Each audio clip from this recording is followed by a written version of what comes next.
we tackle racial inequity in the arts and creative sectors at Diversity Arts Australia.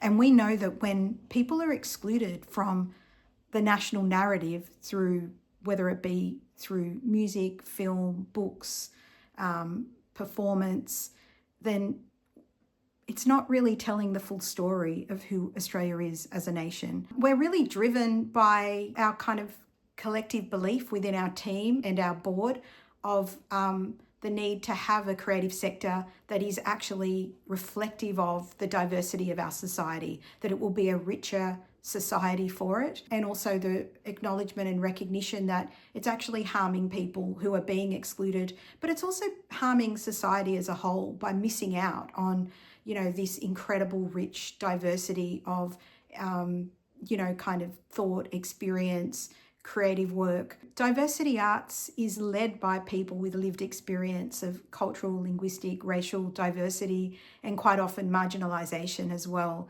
And so I think we all have in different ways our own deep commitment to this area and to seeing change happen.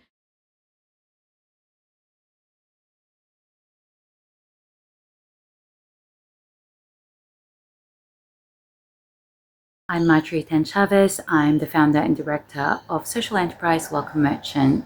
I'd like to think that we have changed the way refugees and people seeking asylum are viewed in this country. When we get a request from companies or a family putting on a party and they want to have a refugee caterer there, that to us is success. When we see the merchants that we work with getting interview features or TV appearances, that makes us so happy and really drives the work that we do, is seeing the merchants and artists get more visibility.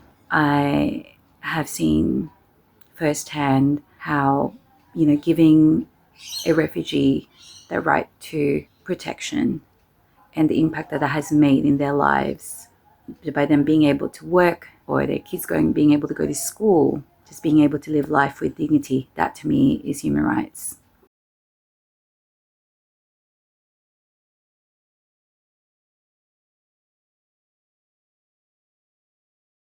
When you do this kind of work, you definitely don't do it for the recognition. You do it because you've really seen and felt and even lived the gaps that I guess shouldn't exist.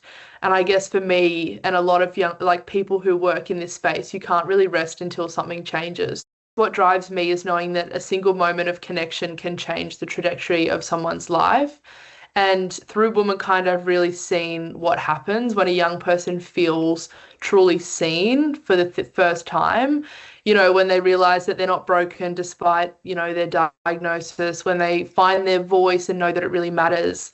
A sense of belonging and access to quality mental health support and services should never be a privilege. It's a birthright. Human rights are the promise that every person deserves dignity, safety, respect, opportunity, and a real sense of belonging. For me, human rights means creating systems that listen to lived experience, especially, and the lives and stories of people who have gone through a whole range of different things. And especially for young people, it's to be connectors and make sure that they feel like their voice is heard and it's important, and that it's also, I guess, protected by human rights as well.